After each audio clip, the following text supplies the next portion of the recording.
The question that I was given when I was invited to spend today with you fine folks was, are we ready? There's a lot going on. Are we ready? And after spending this morning with you and getting to think about what we do and how we do it, I was inspired. And I too want to thank you for what you do. Because in coming here today and committing a whole day in the beginning of the year, none of you look wiped out yet. We know what wiped out looks like. I am moved to think we are ready. We're ready just by being here and being willing to listen. So what do I mean by that? Big part of what I do is brain research. We try and find out what we know about the brain, what we don't know about the brain, because isn't that the first journey of learning? Find out what you don't know. Still don't know how it works, but I know that's something I want to learn. The thing about the brain that we learned in the 1990s, I don't know if many of you are aware, but the 1990s is affectionately called the decade of the brain. We learned more about the brain in the 1990s than ever before. Now, how many of us, this is where I coast the room, don't stare at anyone too long. Many of us, hypothetically, were already teaching in the 1990s. Yes? Just nod, you know who you are. There you go. So our college classes didn't actually train us in the brain research. Come to find out now, as I work at the graduate school level, now in the textbooks there's a chapter on neuroplasticity. My guest students who are here, thank you for coming, but will you nod and tell everyone, yes, there's this thing about neuroplasticity. But there's not a whole lot else. And there's an awful lot going on in the brain that I'd like to talk about today to support you. I like the vase analogy, that works well. Because you are ready. When I interview teachers, and we talk about gaming in the classroom, we talk about new curriculum design, we talk about assessment practices, woo, it could happen. Individually, every teacher says, yeah, I would love that. What comes after that? Yeah, I'd love to do that. But there's all these things that stand in my way. They stand in my way a lot, whoever they are. Policies stand in my way a lot. We're going to talk about that today. Physical space, time, schedule stand in my way. It's not that I don't want to do it, Marie. It's not that I'm scared. Just that part I don't know about. But the issue is no one taught me, no one trained me in these pieces. I don't really know how to do it. I want to do it.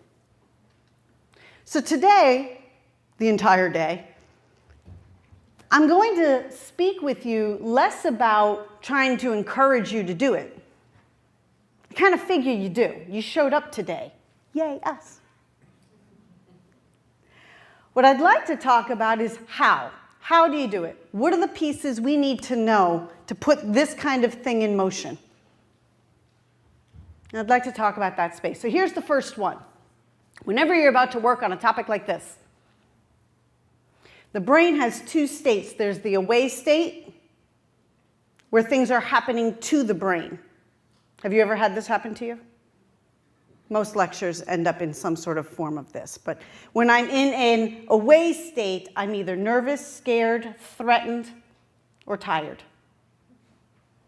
Or all four.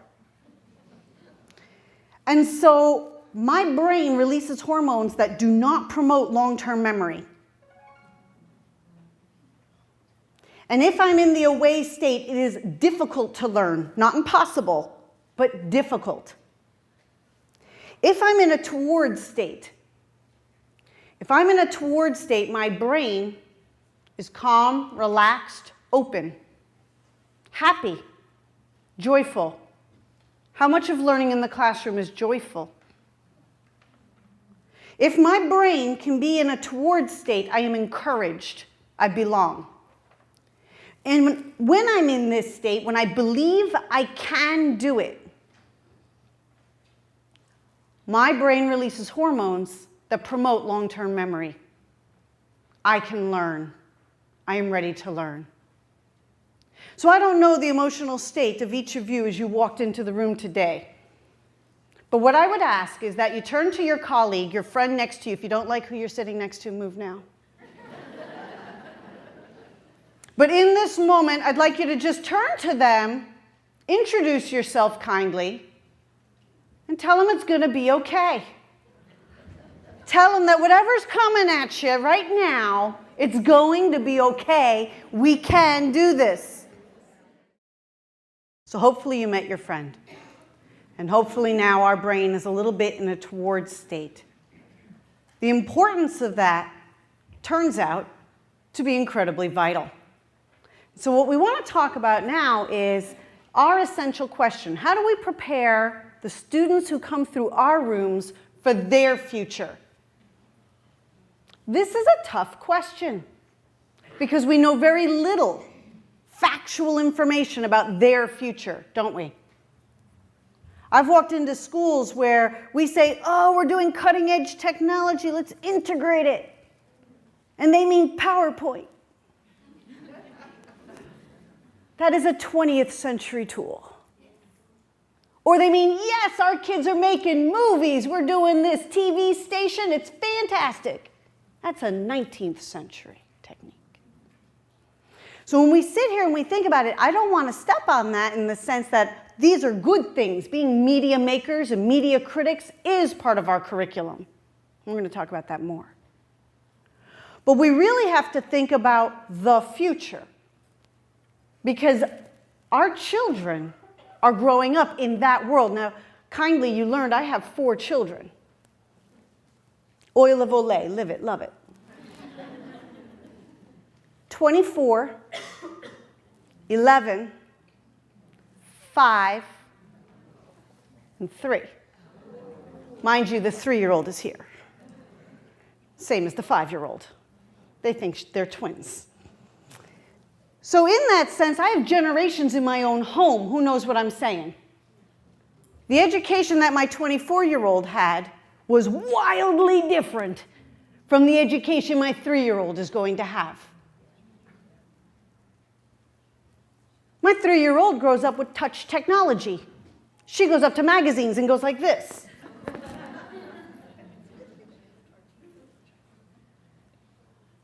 And for the first time in the US, we have 4 completely different generations in the workforce trying to work together to teach these kids. That's never happened before. I wonder what the impact is on professional learning communities. For the first time, we have matures just coast the room. Don't look. There you go. We have baby boomers. They're not babies, they're boomers. We have Gen X who's sitting here going, and we have Gen Y who's sitting right next to you going, yes, you are. Gen X, let me help you out. Gen X, you learned how to text as an adult. It was not a part of your college or high school experience. And sometimes you text in complete sentences. And you use punctuation correctly. Baby boomers, you text because it's the best possible way to stay in touch with your kids. Because they stopped answering the phone years ago.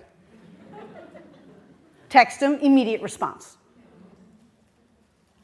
Matures, you text, but you reserve the right to respond in the manner of your choosing. So I text you, you read it, you call me back.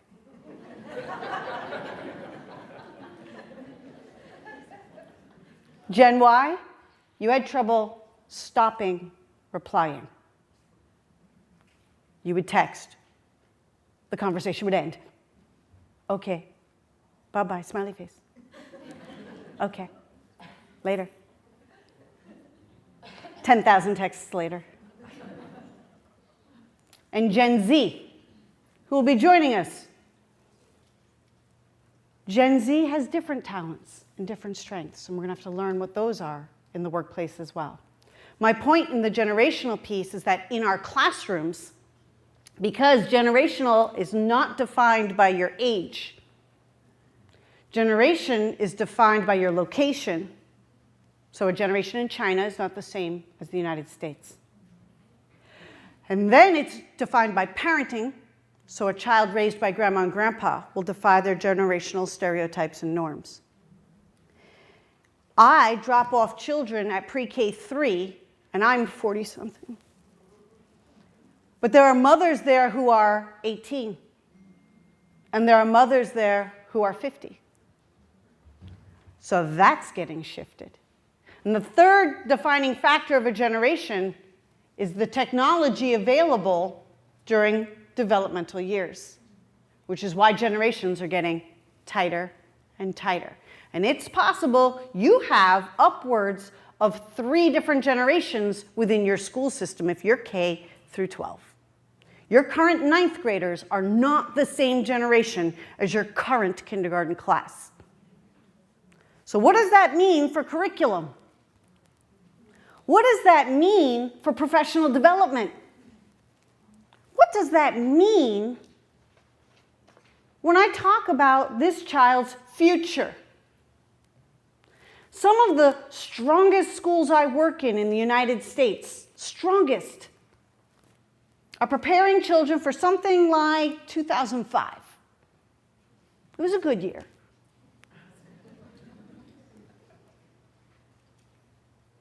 But a lot has happened since, and a lot is yet to come.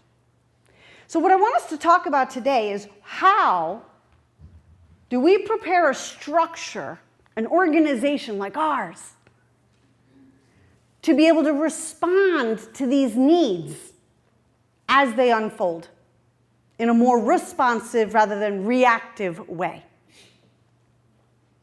And we're going to talk about that. So what do we know about these learners? Who are these kids coming up? What's the same about them? They got 2 feet,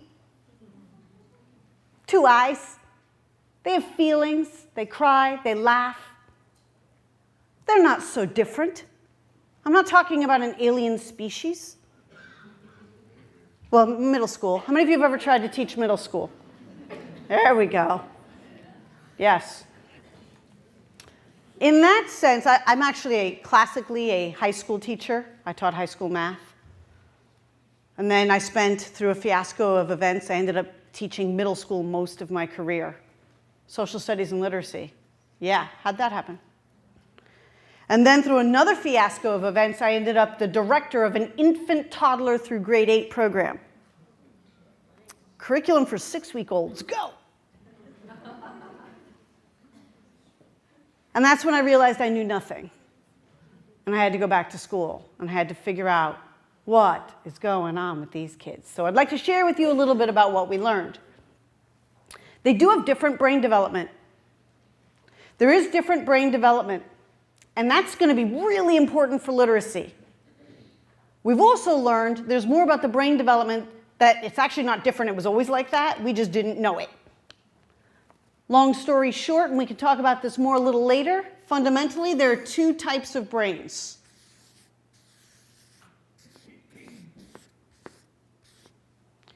There's a linear brain, and the linear brain learns best by taking things and having them broken down into lots of little pieces. So when I'm teaching a linear brain, I go up to linear brain and say, well, you know what? Let me take these pieces and break them down into smaller pieces. Once you understand all the smaller pieces, it'll all come together. And that's the aha moment. How many of you love the aha moment? An aha moment is a linear brain phenomena. And what happens is it's called a synthesizing brain because it takes little chunks and creates a whole. And that's how it learns best. A spiderweb brain is an analyzing brain. And an analyzing brain, when you give it a whole, like an essential question, if you give it a point, if you give it the why, then it can glue any little piece of information you give it and it sticks there and remembers it. But if it doesn't have the comprehensive whole, it sits there and looks at whatever you're doing and going, I don't understand why we're doing this. And this is where I go up to this child and I say, the words you need to do this activity are located in the box right above it. And the child goes, Miss, I don't know what to do. The words you need are right here in this box. What do you want me to do?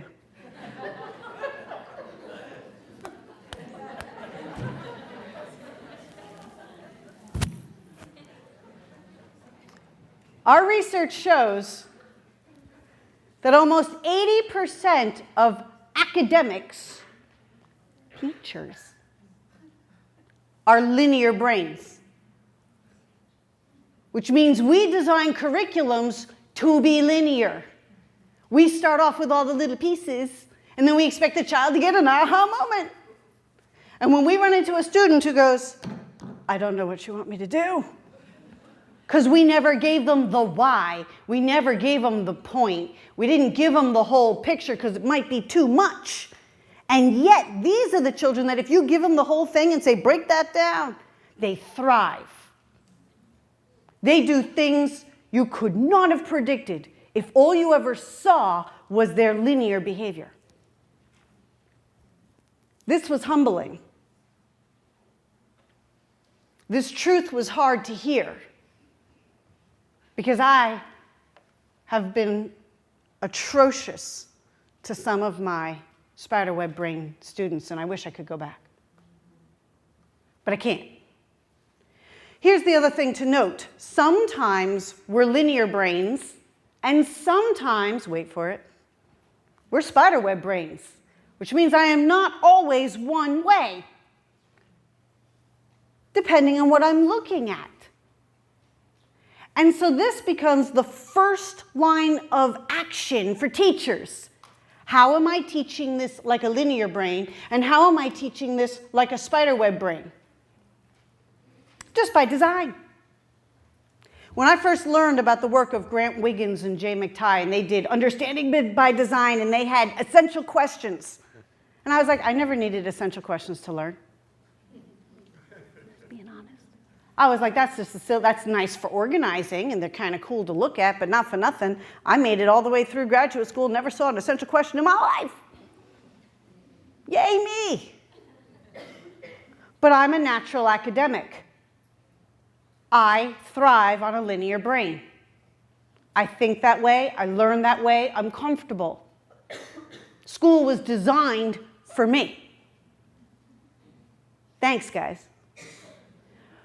But what happens is, what about the students who aren't natural academics, which is less than 30% of the population? Less than 30% of the population is a natural academic, which is why when my mother went to school, it was okay for most of her friends to drop out by 3rd grade. You're not academically inclined. Higher academics aren't for you. Learn what you need to learn, get into the workforce. It didn't say anything about their abilities. It didn't say anything about their intelligence. It's just they're not naturally academically inclined. Spiderweb brains are amazingly intelligent and capable. Academics aren't designed for them. All right, I leave you with that thought. Next one. You ready? This is the last brain piece we're going to do right now. Are you okay with this? I wish I had a Mortimer marker, one of those ones that make the song, right? Okay, maybe not. All right, so here we go. If I were to draw a brain, there's a couple of cortexes. There's Broca's area. Take your right hand, put it over your right ear. Your other right hand. Good. There you go. Broca's area is right here. This is the part of your brain that takes sound in. It takes sound in chunks and in pieces. Broca's area. We'll give that a B. Then, take your left hand, put it kind of on top of your head, right about there. This is Wernicke's area. Wernicke's area is the part of your brain that carries symbols, letters. Interestingly, it also carries nouns. Broca's area carries verbs. Wernicke's area, of course, gets a W because he's German. So here's what happens. Broca's area and Wernicke's area combined, I hear sounds, I get letters. I see letters, I can produce sounds. This is affectionately called the language cortex. Does that make sense? That language cortex, when I work with letters and words and sounds, I get comprehension, which is right above it. Yay! Which means for my mother who went to school, when my mother went to school, her Broca's area was fluent. She could hear all 44 sounds of the English language fluently. So all she needed was letter of the week. You give her the letters, Wernicke's area goes whoop, whoop, and then my mother is sitting there decoding, and all she needs to do is just keep reading. And the more she reads, the more blood goes back and forth between Broca's and Wernicke's area, and she finally understands. Comprehension follows. Read, read, read, comprehension follows. For my mom. Her brain walked in with a fluent Broca's area. Now, she went to school, she may never have seen a penguin. The curriculum had to show her the world. And my mother went in, her nursery was kind of probably a color like this. Who knows what I'm saying? It was linen colors and soft pinks, soft blues, soft yellows. Have you seen nurseries recently? What is going on? Have you seen these toys? I don't think I've seen so many zebra patterns in all my life. Primary colors everywhere. Why? Because it's visually stimulating. Guess what? It's working. The visual cortex is here.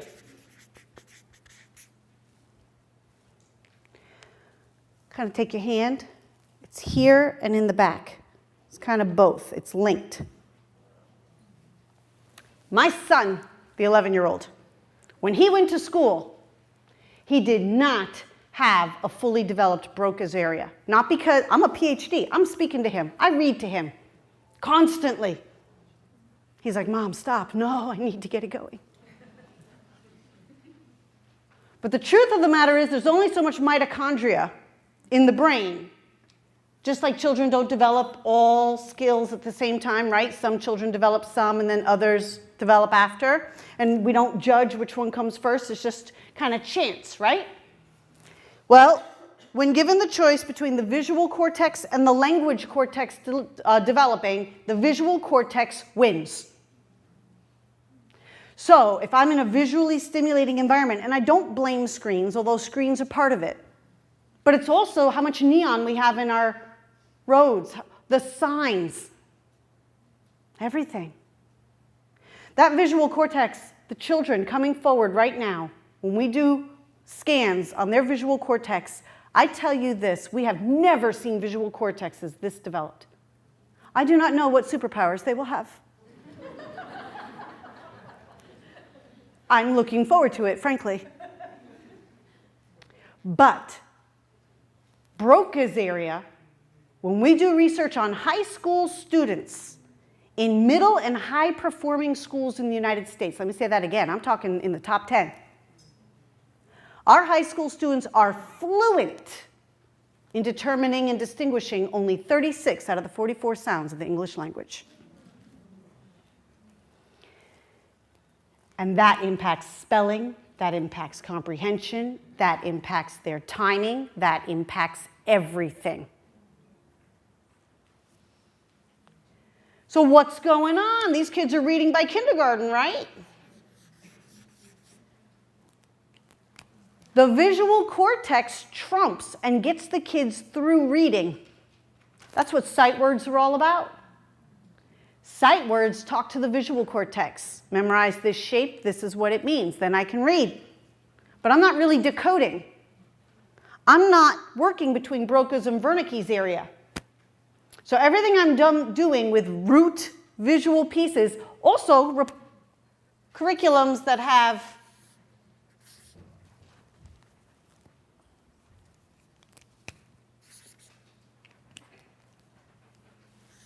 That, for those of you who can't see, and it's okay. When you write the word cat and you have it go a black letter, a red letter, a black letter to highlight that the vowel is a different color, right?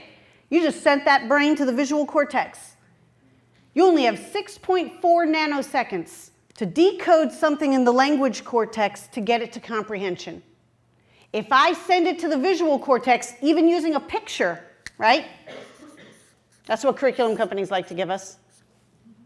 It's a cat, for those of you who can't tell. What happens is the brain goes to the visual cortex to get the information, which means when my son is reading and reading and reading and reading, he is never going to get to comprehension because he's operating in the visual cortex and not between Wernicke and Broca's area, which means this is why a child can read a sentence and read a sentence and read a sentence, and at the end go, I don't know what I read. Have you seen any of these symptoms? There we go. This is what we know about contemporary learners, and the brain development is different. And banning iPads and devices is not going to do it. This is just the way our world has become in terms of its visual stimulation. My son, when he went to school, had seen tens of thousands of penguins, most of them dancing. He doesn't need a visual curriculum. He needs an auditory curriculum. We need to teach Broca's area how to be fluent in the first 7 years. We have countries, #1 in the world in terms of the PISA exams and the TIMSS, is Finland. Finland has a fully auditory curriculum up until age 7. Not a letter to be seen. Because seeing the letters isn't what the child needs anymore. They know the letters. Or they'll learn them really fast. I'm talking superpowers, guys. That visual cortex, woohoo! Use it to your advantage. But that auditory processing center is coming in underdeveloped. So what does that mean for your curriculum? What does that mean in terms of how we teach reading and writing? The language development goes in an order, right? What are the basic literacies?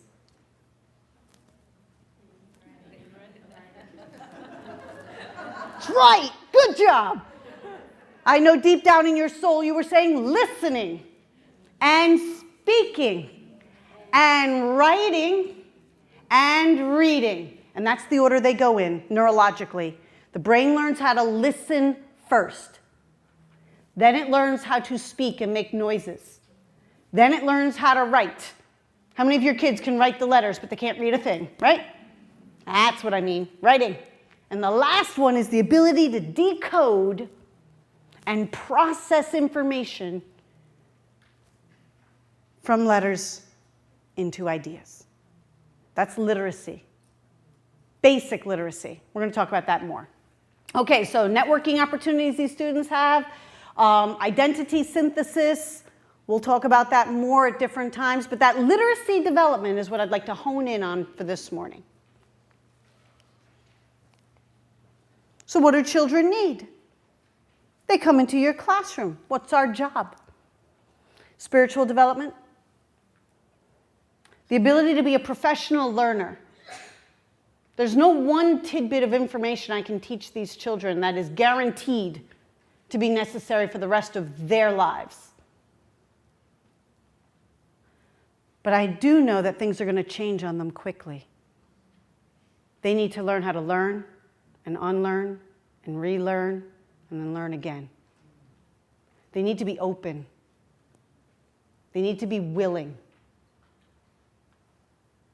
To do that, we often want children to get attached to a question emotionally.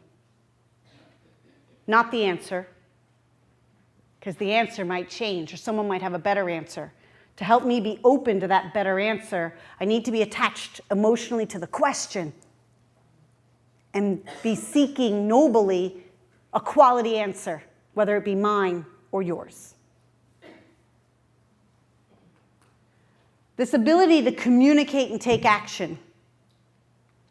Ellen White even talks about it. She says it's more important for education to be dedicated not to the pursuit of memorizing another man's knowledge, but to developing and contributing knowledge, to be thinkers.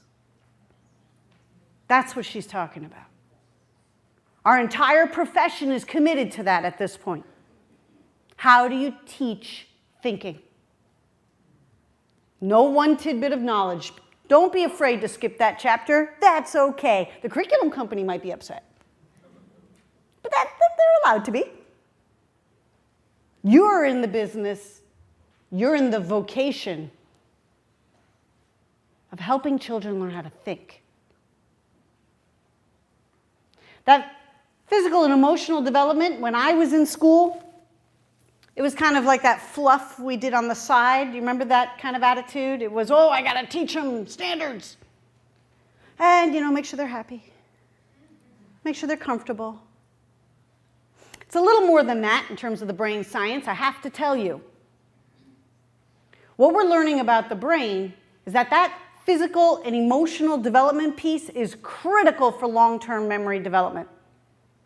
So for them to be able to learn what you're trying to teach in terms of knowledge or thinking, they absolutely have to be in a towards state.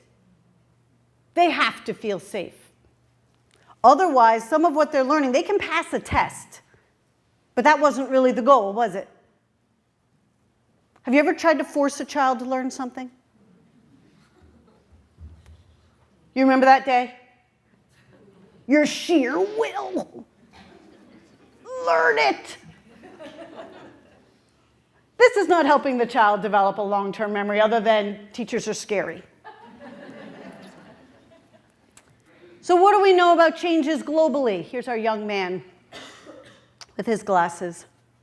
What we've learned is that our entire environment that we've created in schools has been in pursuit of a specific model. In the United States, we had the agricultural system. No one in this room remembers actually being in that system, but you've seen it if you've ever watched Little House on the Prairie or some similar TV show. And what happens there is we end up just in pursuit of basic skills. And once a child or a learner gets those skills, off they go. Truly exceptional academics would get a letter of recommendation to move on to university or a college or a high school as appropriate, only if they needed it. So now, as you look at our system, how has that changed? We expect all children to go through the full education system. Our purpose is different. Our purpose has changed. The agricultural system, though, has left its mark. Your school calendar is a mark of that, as is your schedule. In 1890, the Council of 10 met in Saratoga, New York, and they changed education forever for the future of children. They started the industrialized model. Classrooms all being the same shape, sorting children by age, every classroom being its own citadel of power. Departmentalization of topics, subjects. We never had science class and social studies class before 1890. It was not the way it's always been done. And isn't that the way real world is? Isn't the real world departmentalized beautifully? When you walk outside and you see nature, don't you have little signs that say, this is science, this is literature, this is poetry? Never mix them up. The other thing the Council of 10 did was they started the mechanism for 1906 to have standardized testing.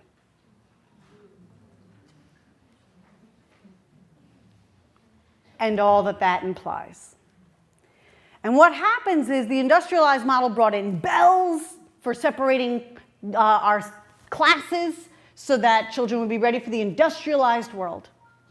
But we're not in the industrialized world that way anymore, are we? What age are we in? Yeah, we're not sure. That's like Gen X's problem. You are in the information age. We used to call it the technology age, not to knock those of you who said technology, but the truth of the matter is the chair you're sitting in is technology. Who knows what I'm going at, right? Okay.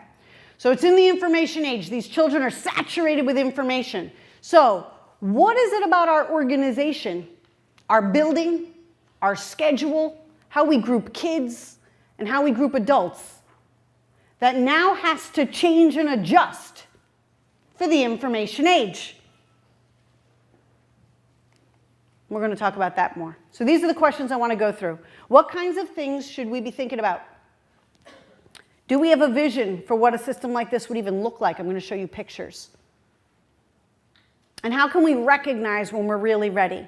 Because the big shifts in this are very visible. And to make them, we need to talk about it with people who aren't necessarily on the same page. So what kinds of things should we be thinking about? Well, what year is your school preparing kids for? I told you that the highest performing ones are about 2005. What year is your school preparing kids for? If you're really working with Microsoft systems and Word and PowerPoint, you can say something like 1996. Yeah. If you're working them on tiers of networking, tiers 1, tiers 2, and tiers 3, you're at about 2010.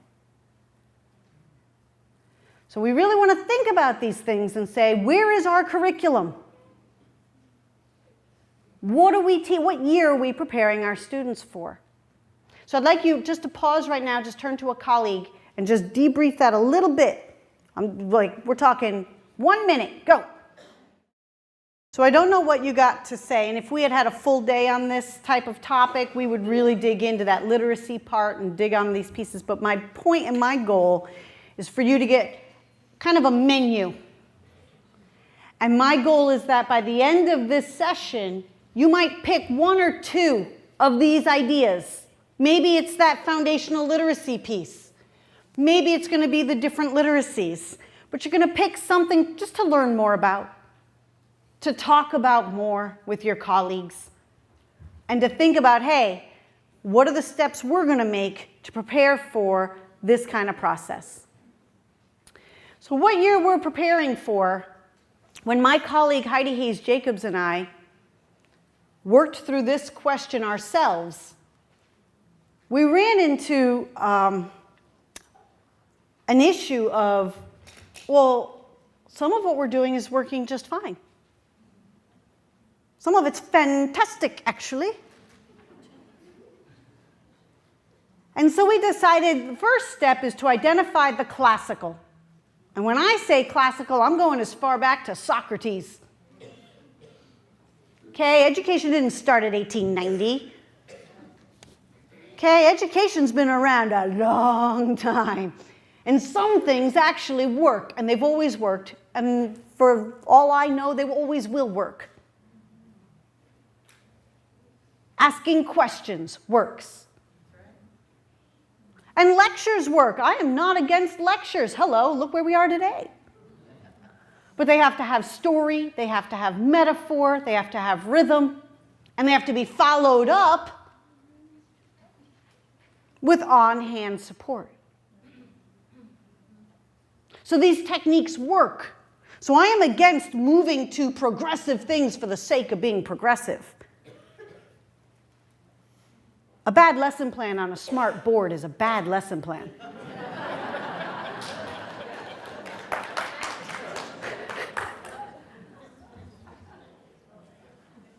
So what is classical? What works, and how do you know it works? That's the question we take away. And there's an awful lot that's going on that works. And connecting to our identity is an imperative. Your identity is the frame for this learning. And that is classical. And in many cases, the progressive loses sight of that. And so we want to challenge those ideas. Know what you're keeping, but know why you're keeping. What I'm against is habit. I do it out of habit. Because we always have. What? Well, how do you know it's working? If you find yourself in that boat, challenge it. It might actually be working. But until you know that it's working, challenge it. Okay. Then we have the contemporary. What's new? And the only reason it's contemporary is because we didn't have the resources or the technology to pull this off in the past. Curriculum mapping started in 1989 with Heidi Hayes Jacobs writing her first book, Mapping the Big Picture. Teachers wanted to think about curriculum that way. Of course we did. But oh, wait, you need a database. Okay, we didn't have any databases till 1989 opened up that door for us. So contemporary means it just wasn't available to us before.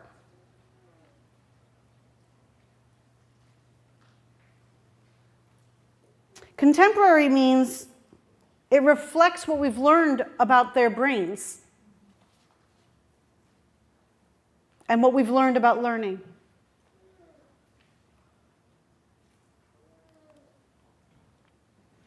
So the questions that Heidi Hayes Jacobs and I ran into as we started sorting things into classical and contemporary, we also found things that were archaic.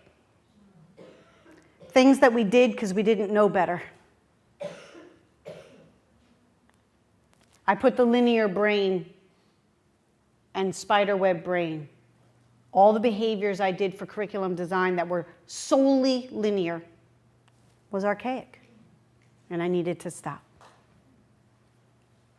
So the question that we have leaving this room is, what do we keep? What works and belongs with us? It's classical, we guard it, we defend it, we move it forward. And what do we create? What has to become new? Marie said something about tier networking. What was that? I have it in my notes. She said tier 1, tier 2, and tier 3, and she never covered it. Maybe that's something we create. Don't worry, it's coming. And what do we cut? Maybe letter of the week is not the way to go. Maybe it's sound of the week. Maybe we do a little switch. Letters don't make sounds.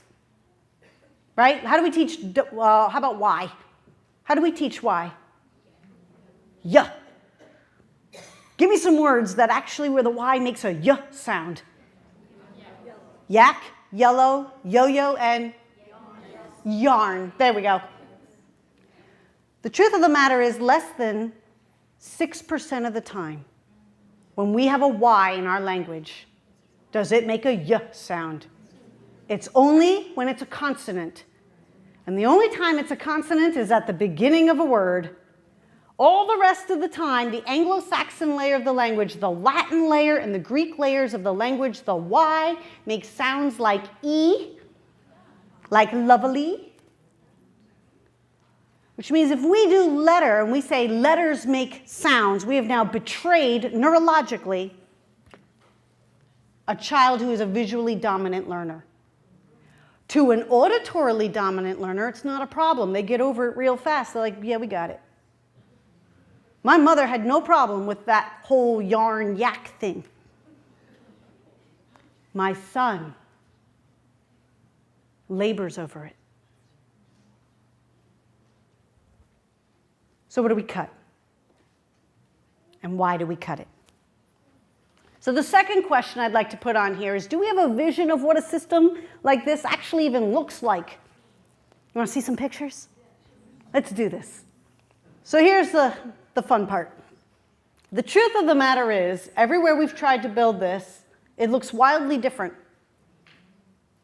And what this taught us, at first we were like, no, we need a model. Jamie Cloud from the Cloud Institute and I worked on this. We wrote a whole model up. We worked with Zappos. I don't know if any of you are aware, but Zappos bought downtown Las Vegas. It's called the Downtown Project. They wanted to build schools, and so we were like, yes, we're going to do a new model. The model we were after. Truth be told, there isn't a model. There are many. There are many ways to do this. And what works at one school might not work at another. And what works at that school would be perfect over here. So we have choice. We have variety. Do not be afraid to do something slightly different because it works better for you in your environment to get to that goal. There is no one way. With that being said, let's look at some things that have happened. Things that have changed and adjusted. When I started working with technology in the information age, biggest thing about the information age is the amount of information. Remember that stat that came out back in 2000? It said something like, there's more information in 1 week's worth of New York Times newspapers than the average individual experienced in an entire lifetime in 1750. Remember that stat? Was the voice good at least? Yeah. Okay. So what happens here is we have so much information. Our brains are not used to, we are not trained in processing this much information. Have you ever had so many choices that you got immobilized? Have any of you ever redone a kitchen? Really, with the tile, right? Are you, ow. And how many knobs and silver, oh, really? You get immobilized, your brain shuts down. When you do a Google search, how many of you picked from outside the top 5? How many of you are training the kids how to pick correctly? Because 3 of those top 5 are ads. So we're going to talk about this more, but what happened is the British Museum has partnered with Wikipedia. So has the Smithsonian. Wikipedia, we used to say, don't use it. Remember that? I forbid you. Kids still walked in with printed out pages from the website. But Wikipedia is now in 2.0. They have locked sites. It is the single most valid collection of world combined knowledge. It is more accurate than CNN, the BBC, because it can errata the information. More importantly, there's a tab on Wikipedia when you have a locked site that allows you, well, it has 2. It has history and source. Don't go to source, that shows you the HTML. But go to history, and you will see every edit and change that has been made to that site ever and who made it. So this teaches children 2 things. 1, it's a glimpse at how adults edit and revise their work. The second, you get to see adults having arguments over sources. You get to see adults arguing and challenging over sources. Isn't that what we want our students to walk away with? That when you stand upon the shoulders of giants, you name your giants. And that some giants are higher quality than other giants. It also shows that what you think is agreed upon about George Washington, there might be an entire group of adults who have a disagreement with that. When I read my textbook as a child, I never got to see the research that was thrown out, but may have actually been correct. Leave it to me as a learner to comprehend and critique.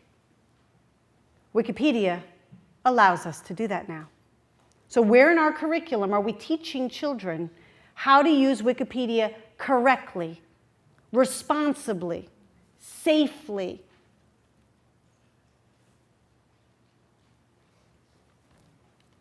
This is a school. Can everyone see the picture all right? If I show, this is sound treatment. The point to show you here, and this is a school, but this is not the library, which is what it looks like. This school might be very similar to many of your schools because you might have 1-room, 2-room, 3-room environment. You might have your students grouped together. Ladies and gentlemen, that's an advantage. That's an advantage because I am desperately trying to get other schools to take the step you have already taken. I'd like to point out some features about this school, though, that might get some ideas going. What happens here is all the students are available in this space whatever time a teacher has a certain kind of teaching they want to do. So if I'm going to do direct instruction, I take my group here. If I'm going to have them actually build things, there's garages back here for them to work neatly. I don't have to move all my desks and my chairs. If children need inspiration spaces or motivational spaces, there are smaller rooms here. If we're going to need to move around a lot, there are big open spaces here. The amazing part of this design is that the children here can hear even if things are going on around them. Which means my space is not, this is my second grade classroom. It's, this is the direct instruction space. And when we need to move to a different space, I can. Whoever thought a single four-walled space could be all things to all learners must have been very frustrated. Let's keep looking. Here's another one.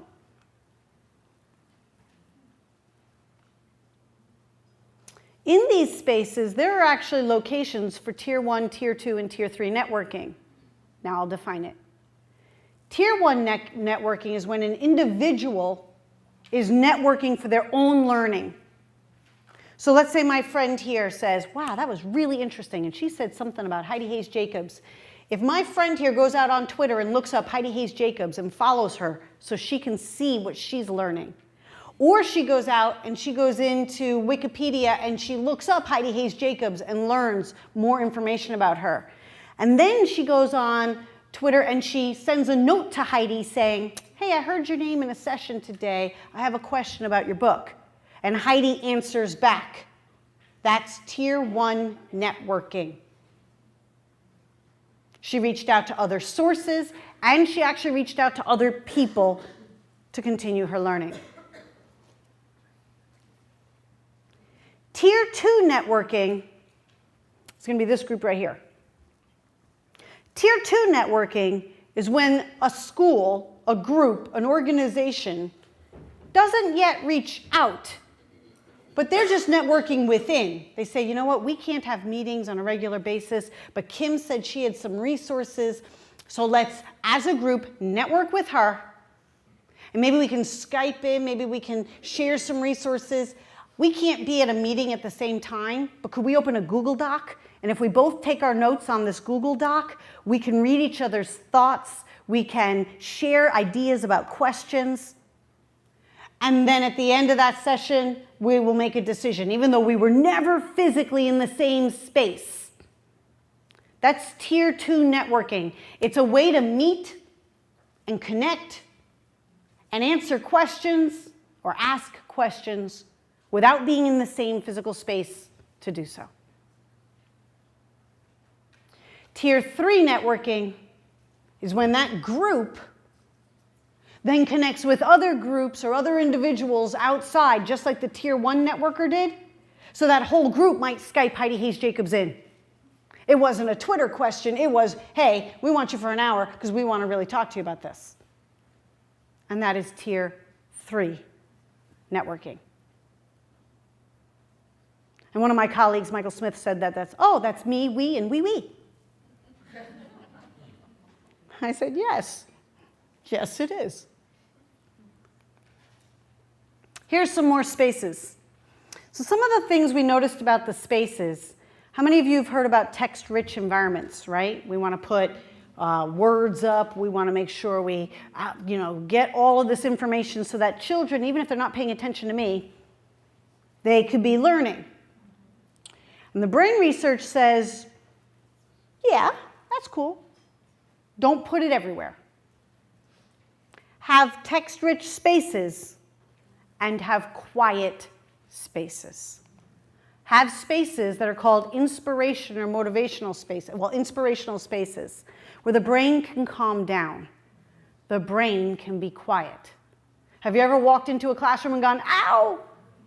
And then like you kind of walk around the corner, you're like, okay, I can take it in. And you start taking it in, you're like, okay, I figured out what the ropes are, figured out what the pictures are, and you love it because you're seeing all the work. But that first reaction in your brain, I want you to pay attention to it because it's what children experience as well.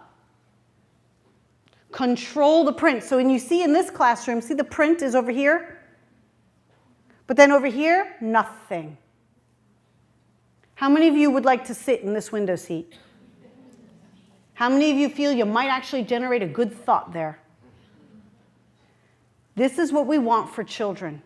Look at your classrooms and figure out what are the spaces that are text-rich and what are the spaces are inspirational.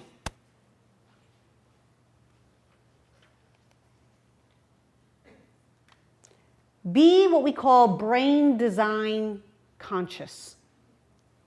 What kinds of colors, textures, and spaces does the brain think well in? Now, I don't know how many of you went to graduate school or are in graduate school or thought something about graduate school. Let me tell you, I teach graduate school. It's not unlike middle school. But one of the things I had to learn was, what do I have to do to settle down and write a paper? Because I have to write books. You know what I do? You can always tell when I have to write a book because I'm cleaning my house. I should be writing, but I'm organizing a closet. My husband has learned to come up to me and go, it's okay, dear, go write your book. But I can't if the house is all messy. I can't. The other thing I do is I'll play the piano. I live in that space, that playing of the piano, to get my brain clear so the ideas come. These are the two things I flip-flop between. Think about your classroom. If your classroom is untidy, how many of your students can't think clearly in that environment? So take a look at some of these spaces. They are deliberately designed for the brain. Oh, the clutter is hidden behind doors. Don't get me wrong. I'm not saying these people are amazingly organized people, but they were thoughtful about what the student saw. Here are some schools. Now, this is a fun one to think about. We'll talk about this more later today when we come back to say the capacities of a teacher. This is a classroom with an observation deck. And here's what happens at this school. You have a master teacher here working with children. And in that observation deck at any given time are student teachers, other teachers, administrators, and children and parents. At the end of their scheduled session, which is all morning, there is a 20-minute period where whoever's in the observation deck can come down and just talk to the teacher, ask questions, give feedback. This worked, this didn't. You were over here with some kids. By the way, these kids over here were off task. So the teacher, the master teacher, gets feedback and is able to model and talk about what's going on. Every classroom has this. Every classroom in this school. And the expectation in their contract is someone will always be in my observation deck because it's a waste for me to teach a lesson and not get feedback. It is a waste for me to perform and not get feedback.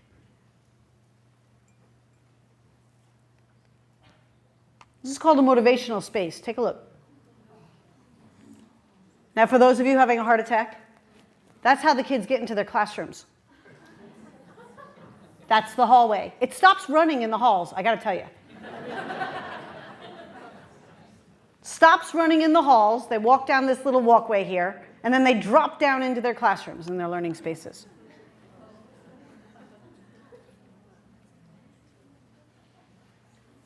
But children's brains want to go there. They want to go to their classroom. Remember what I said about the brain being in a toward state? What do we do to make children desperately want to walk down our hallways?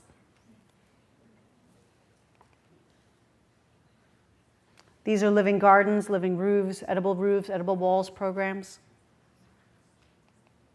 Here's one where they needed playground space, so they strapped the trees to the walls of the building.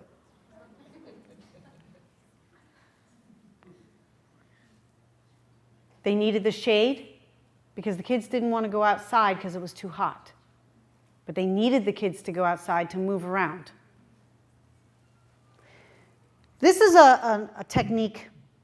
I know it just looks like we're being pretty, right? But what we have here, and I want to share this with us because this is something you could take right back and use right now. Remember what I said about the visual cortex? Remember I said they were going to have superpowers? I want you to play this out for a second. Let's say I was going to teach about science. And let's say I took a nice green curtain and I put it up on the wall behind me. I am now talking to the brain, green. And I'm going to teach this science lesson. Maybe I put things on the curtain, maybe I don't. But when I'm all done with that, I put the curtain away and I bring out a red curtain. Now we're going to do poetry. I am programming the child's brain to have long-term memory over what we are teaching. And if I'm going to assess it, I just bring that red curtain right back out and I go, does everyone remember everything we learned in front of this red curtain? Yes, they do. And if I wanted to do a final exam and I put all the curtains out together and I go, okay, brains, let's remember it. That's how they will access it. If you always teach everything standing in front of the exact same backdrop, it all swims together in the filing system under the visual cortex. Use what you know about the visual cortex to your advantage. And the cost is about $6.75 at the dollar store. Here we go. So these are slides from the playground directly into the classroom.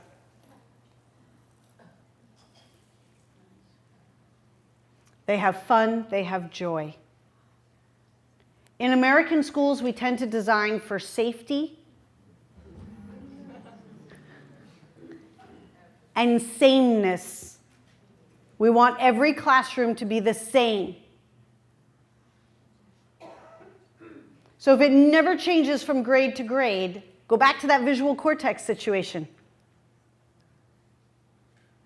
Things to consider. Here's one. This is from a classroom of one of my colleagues, Sylvia Rosenthal Tolosano.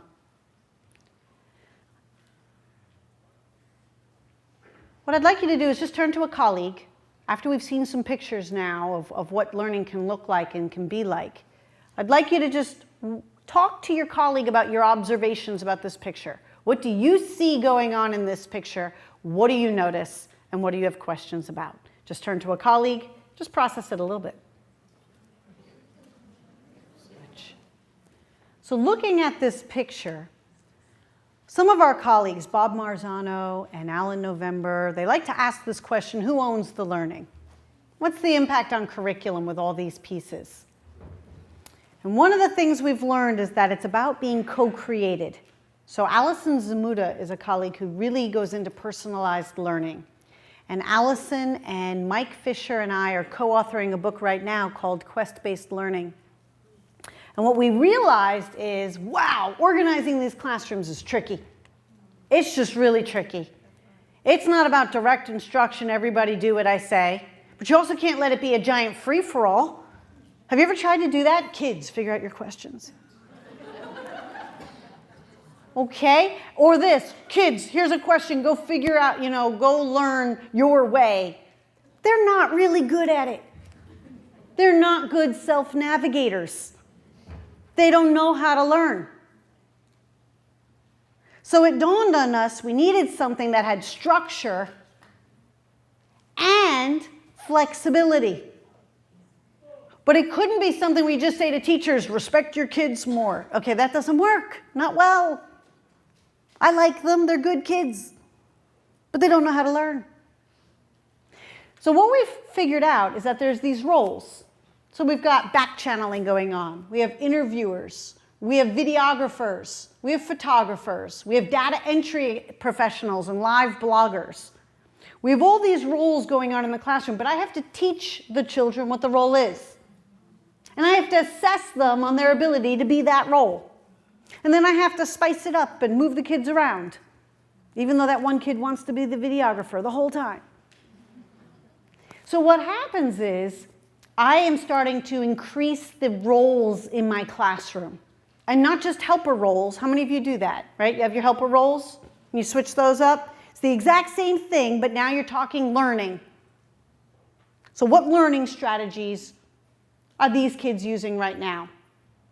When we do it that way, we do end up with massive impacts on the curriculum.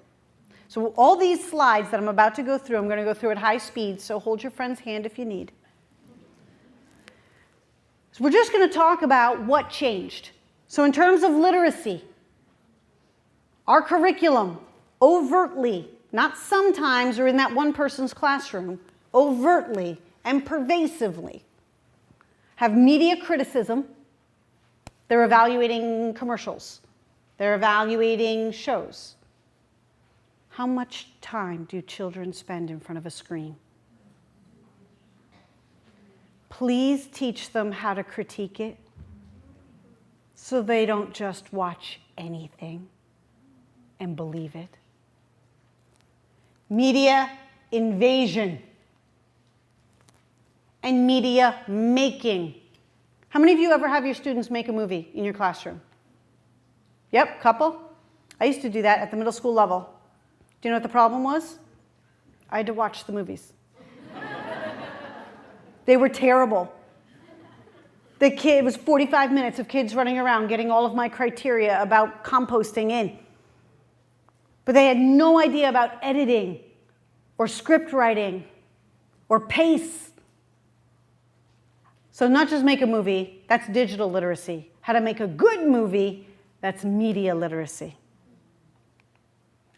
So digital literacy is about technology development. Do you know what button to hit?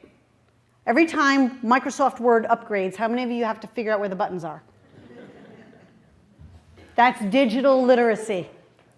Do I know how to turn the computer on? Do I know how to actually get to that part of the software? Do the students know how to evaluate apps and which ones to use and why? Digital literacy. Media literacy. Media literacy is a little more open. And when I say media, I don't just mean movies and songs. Sculpture is a media. Watercolor is a media. They're mediums. So media literacy is about how do I communicate and express myself through different media forms effectively. Do I know when to go to YouTube? And more importantly, do I know when not to go to YouTube? Do children realize when they upload items, they lose control of them? The creator of the Nyan cat figured that out. That's that little rainbow cat that goes doodle-doodle-doodle. It's out there.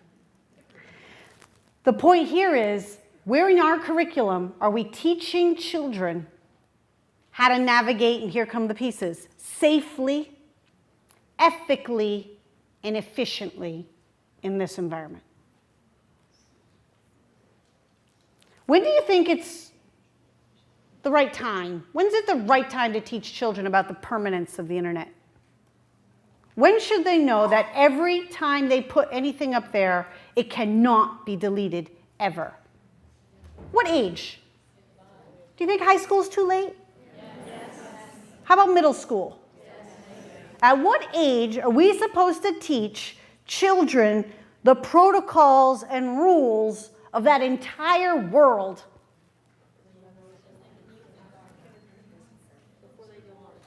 Yeah, before they go on it or as they go on it.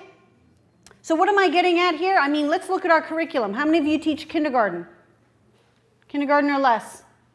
Okay, we're going to talk about this whole piece. I can teach children the protocols.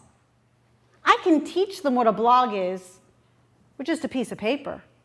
I don't have to actually let them go on the internet to make sure children have literacy. So hear what I'm saying about literacy. I do not mean open up the doors and let the children go. What I mean is teach them the vocabulary, teach them the behaviors and rules. There was a time in schools where we didn't have enough books for all the children. Some of us face that today. But when children don't have access to the books, do we say, well, don't worry about learning how to read then? If children don't have access to the books, I copy those books, or I get them information. I teach them how to read and say, someday you will have access to books. The same thing's true with the internet. Just because children do not have access to the internet, just because you may not have access to the internet, just because we don't want to give them access to the internet right now, that's fine, but do not fail to teach them what it is and how it should be used and how to protect themselves in it. For if we do not, if we hide from it or blame them, you know, the internet providers for not having strong enough wireless, if we blame them, then our children walk out into an environment that they are ill-equipped to survive in.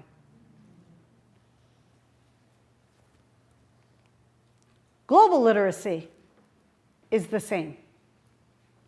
I do not mean global literacy where I say current events. Do you remember the current events when we used to cut it out of the newspaper and put it on the bulletin board? Remember those days? Okay, they don't remember those days, but someone remembers those days. So what happens here is when we do global literacy, we don't mean find out about Ireland and plan a triptych and have a nice, where we say where we're going to visit and how much the plane costs. That's a great activity, learning about Ireland, but it's not global literacy. Global literacy is the ability to think globally, to communicate globally, and to take action globally. All three of those things. So what do I mean by think? Let's say I'm doing math, and let's say we're doing double-digit multiplication. During the math lesson, while we're learning how to do double-digit multiplication, if we ask the following question, I wonder if anywhere else on the planet solves this a different way. That's global literacy. And you do a search on the internet and you find out that indeed the Chinese lattice method of doing double-digit multiplication, we can watch videos on it and look at a completely different way of how to do it. That's called setting a global mindset. It's remembering to ask that just because you're being taught one way to do it doesn't mean it's the only way to do it. The ability to communicate globally also changes. So when I do a Google search, please do not tell children searching in Google is a global search. It is not. When you type something into Google, you are only searching the South United States servers. So if you're trying to find out what Tokyo is saying about tsunamis, you don't type in Tokyo tsunamis. What you'll find is what everyone in Georgia and North Carolina, South Carolina, Alabama, and Florida are saying about Tokyo tsunamis. If you want to find out what Tokyo is thinking, you have to put in a country code, Japan, and then search Japan's servers. Then you'll find what's going on in Tokyo about tsunamis. So you have to put in country codes. Where in our curriculum do we teach children about country codes so that they're actually doing global searches? To do a global search, I will have to do no less than 14 independent searches. That's global literacy.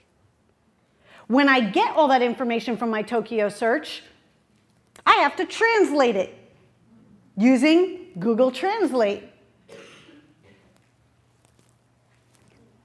Woo.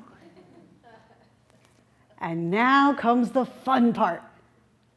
So when I have children write an essay for me, let's say they're writing an essay on the American Revolution. Who's the audience? Me. So they're going to use terms like American Revolution and that down and dirty George III. Maybe not. But the point is, I'm the audience. And I will tell them to edit and revise their work for word choice and complex sentence structure. I want introductory phrases and really juicy words. I might call them sparkly words. And the children will. But if I have them connect with a classroom in Great Britain, where the American Revolution is like a sub-paragraph of an entire chapter called English Civil Wars, now they need to think about editing and revising for a new audience. But they still speak English, so they're going to be okay. They can use complex sentence structure, and they can use sparkly words. But let's say now we're going to put it up on YouTube, or we're going to put it up on a blog that's going to go global. And people in Egypt are going to be translating my student's essay using Google Translate. Where in our curriculum do we teach children to edit and revise their work for a global audience? I now need to break it down to a 20,000 to 200,000 word vocabulary, remove all introductory phrases, because the minute it goes through Google Translate, I can offend everyone. I should use the word pants, not trousers. Please avoid the word dungarees at all cost. It's little things like this that make it, sorry. That's my warning, Marie, wrap it up. My son picks the sounds. I don't know what to tell you. It's about ducks. So when we have global literacy, this aspect is going to be how to make sure your message gets out there safely and effectively. So in the arts, expressive experiences versus cultural literacy, learning what's out there, but also composing my own pieces. Mathematics, applied engineering, designing silos, designing elevators. I'm talking as early as second grade, third grade.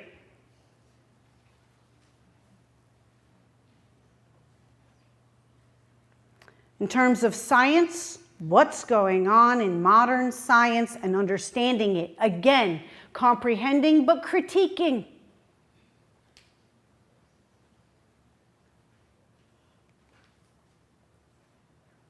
Bringing those digital literacy and media literacy pieces into the language arts. Creating media, evaluating media. Classical and new voices. If children are reading a book in your class, consider finding out if the author is still alive. If the author is still alive, consider finding out their Twitter account.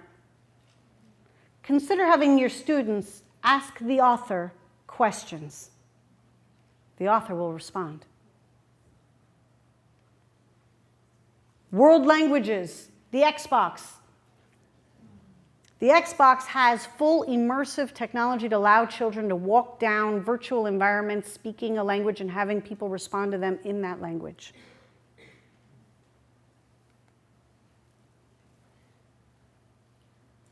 Global connections with other groups committed to physical fitness. There was a walk around the world held by 5th graders. Would your children want to participate? Would they want to contribute and be a voice? So how can we recognize if we are ready to greet this reality? Technology is a beautiful thing when used in moderation and tempered with balance. I am not someone who sits here and says, fully plug in and wire all the time. I protect my own time, I protect my own interests. But equally, in the same voice, I will tell you to ignore it, to not know about it, to not practice it, to not be fluent in it, leaves you at a disadvantage for training children for the world they are entering. Furthermore, I will say that children, especially our middle schoolers and our high schoolers, children when they sense that you reject something they care about, it disconnects you from being able to connect with them on any level. And if you're here to connect with them even spiritually, to completely dismiss a part of their life as irrelevant or unwanted, that's hard for a child to see past. Even as adults are able to do it.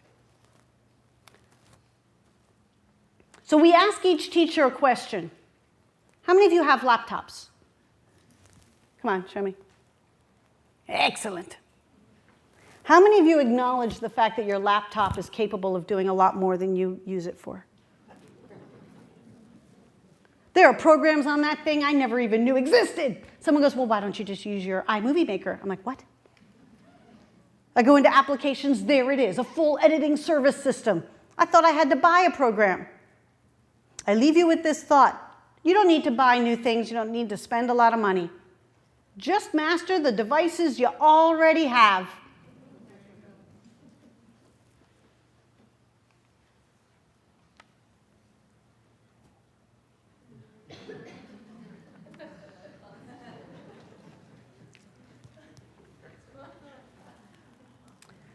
It's not about going out there and finding the most amazing app.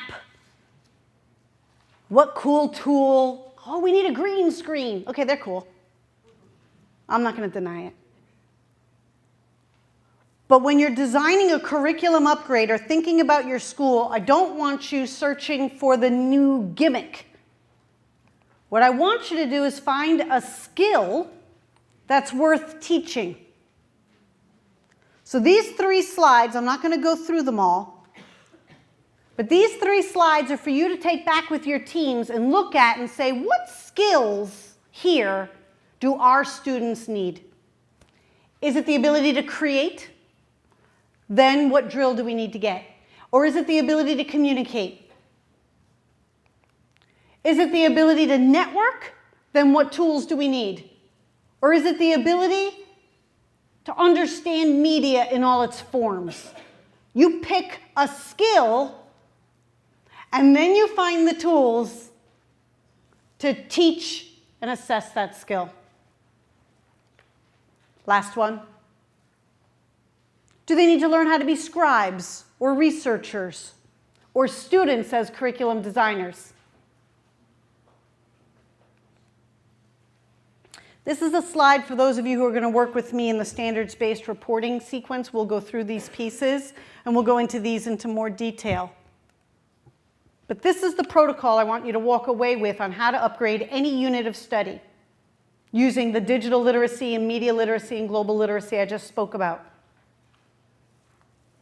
Based on the skill you pick, what are you going to bring in terms of a technology piece? And how can you make it more student-centered? It's not about the teacher creating something amazing for other teachers to see. It's about the students creating something to have a skill they'll take forward. And what types of technology and web tools would be appropriate? That's the last question. Then you say, I'm getting a green screen. But here's the other piece of the challenge, my friends. When I work with faculty and we do this, we tend to find a unit that we love. How many of you have that unit? Mine was the bats. My husband and I only vacationed into areas where I could get more material on bats. The bat unit was amazing. Kids told their younger siblings about it. They couldn't wait. And I did everything through the bats. We did math. We did literacy. They learned how to read. They learned how to write. It was a good unit. But if I had upgraded my bat unit, I don't know that I would have gotten an increase in student performance because my bat unit was already working. It was awesome. You saw my passion. Come on, fruit bats, misunderstood. But then there's the unit where you walk in. You can always tell when a teacher is about to teach that unit. So they walk in on their 3rd cup of coffee. They've dressed down because they need the comfort. And they put their arm on the overhead. I'm dating myself there. And they say, come on, kids, let's just get through this.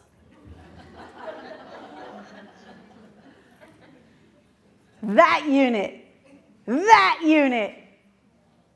that's the unit to upgrade like this. And it's going to be hard because you don't even like the unit and you don't like the new stuff. But guess what? That's the moment where students will have a positive performance in that area because you tried to be a public, professional learner. All children need is to see you actually model how an adult learns correctly and fails correctly. Because they're scared of failing. And if they're in the away state, they can't make long-term memory. So teach them. And I encourage you to take that chance. Okay, so are we clear about what we will and will not change using our Adventist view? So every teacher, here's what I'd like you to commit to. At least one thing from today. One thing from today to continue to talk about. Maybe it's that literacy bit in the beginning. Maybe it's that digital or media literacy. Maybe it's finding a tech tool to upgrade one uncomfortable unit. I want you to learn whatever that tool is, or learn more about that topic. Trish Martin is great for this literacy bit. And once you do that, I want you to actually do something with it. But I want you to be tolerant of a certain amount of discomfort. Because it's going to happen, and that's good. I want you to celebrate the victories. I want you to share what you're doing with someone else. I want you to get an observation deck. I want you to share what you're doing with somebody else and talk about it and get feedback. Invite them into your room. Administrators in the room, I want you to do the same thing. It's the same commitment. Identify at least one specific staff development or administrative task that you're going to revise using a new technique. It is not okay for administrators to say to teachers, I want you to innovate, and then not innovate on their own. The thing about innovation is that you must be loyal to learning. So to be loyal to learning, that means you're loyal to failing. Failing is a natural human part of the learning process. Do not be afraid of it, but do it well, and don't blame them. Learn from it. With that, I thank you for your time, your attention, your support. I thank you for everything you do. You're my heroes. I am honored to be here and working with you for the rest of today. But in that note, I know that we have a very tight schedule. So if everyone can make sure you stand up, move around, get the brain moving. Some of you I'm going to see on the other side. Some of you have another place to go. Thank you, everyone, for your time.